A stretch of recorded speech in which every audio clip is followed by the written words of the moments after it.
തോട്ടം തൊഴിലാളി ഭവന സമുച്ചയം തറക്കല്ലിടൽ തിരഞ്ഞെടുപ്പ് മുന്നിൽ കണ്ടുള്ള പ്രഹസനമെന്ന INTUC സർക്കാർ ഫണ്ട് വകയിരുത്താതെ ഉദാരമതികളായ വ്യക്തികളുടെയും തോട്ടം തൊഴിലാളികളുടെയും സന്നദ്ധ സംഘടനകളുടെയും സാമ്പത്തിക സഹായത്തോടെ പാർപ്പിട സമുച്ചയം ഉണ്ടാക്കുമെന്ന തൊഴിൽ വകുപ്പ് മന്ത്രിയുടെ പ്രസ്താവനയിൽ അവ്യക്തതയുണ്ടെന്ന INTUC നേതൃത്വം.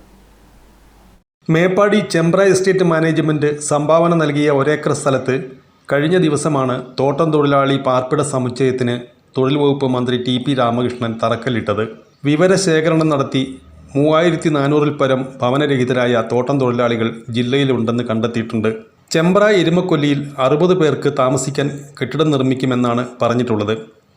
ജില്ലയിലെ ഭവനരഹിതരായ ബഹുഭൂരിപക്ഷം തോട്ടം തൊഴിലാളികൾക്കും ഇതിൻ്റെ ഗുണം ലഭിക്കില്ല. മാത്രമല്ല ഭവന പദ്ധതിക്ക് ഫണ്ട് എവിടെ നിന്ന് കണ്ടെത്തുമെന്നും മന്ത്രി വ്യക്തമാക്കിയിട്ടില്ല. സ്ഥലവും ചിലവിൻ്റെ പകുതിയും തോട്ടമുടമകൾ നൽകണമെന്നും പകുതി ചിലവ് സർക്കാർ വഹിക്കണമെന്നുമാണ് മന്ത്രി പറഞ്ഞത്. എന്നാൽ അങ്ങനെയൊരു ഉത്തരവ് സർക്കാർ ഇതുവരെ ഇറക്കിയിട്ടില്ലെന്നും അതിനാൽ നടന്ന തറക്കല്ലിടൽ കർമ്മം തെരഞ്ഞെടുപ്പ് മുമ്പിൽ കണ്ടുകൊണ്ടുള്ള പ്രഹസനം മാത്രമാണെന്നും കേരള പ്ലാന്റേഷൻ ഫെഡറേഷൻ INTUC ജില്ലാ പ്രസിഡന്റ് B. സുരേഷ് ബാബു ആരോപിക്കുന്നു. ഈ സാഹചര്യത്തിലാണ് വെറും 60 ഫ്ലാറ്റുകളുടെ ഒരു സമുച്ചയം ഉണ്ടാക്കുന്ന ഒരു പരിപാടി നടത്തുകയും അവിടെ അദ്ദേഹം പറയുന്നത് ഈ പദ്ധതിയുടെ വിഹിതം തൊഴിലാളികളുടെ വിഹിതം എടുക്കണം, അല്ലെങ്കിൽ മറ്റ് ഉദാരമതികളായ ആളുകളുടെ സംഭാവന വേണമെന്നൊക്കെയാണ് അദ്ദേഹം മന്ത്രി അവിടെ പറഞ്ഞിട്ടുള്ളത്.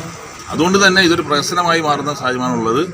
തോട്ടമുടമകളിൽ നിന്ന് സ്ഥലം ഏറ്റെടുത്ത് സർക്കാർ ഫണ്ട് നീക്കിവെച്ച് തോട്ടം തൊഴിലാളി ഭവന പദ്ധതി നടപ്പാക്കണമെന്നും സുരേഷ് ബാബു ആവശ്യപ്പെട്ടു. CK ചന്ദ്രൻ, വയനാട് വിഷൻ, മേപ്പാടി.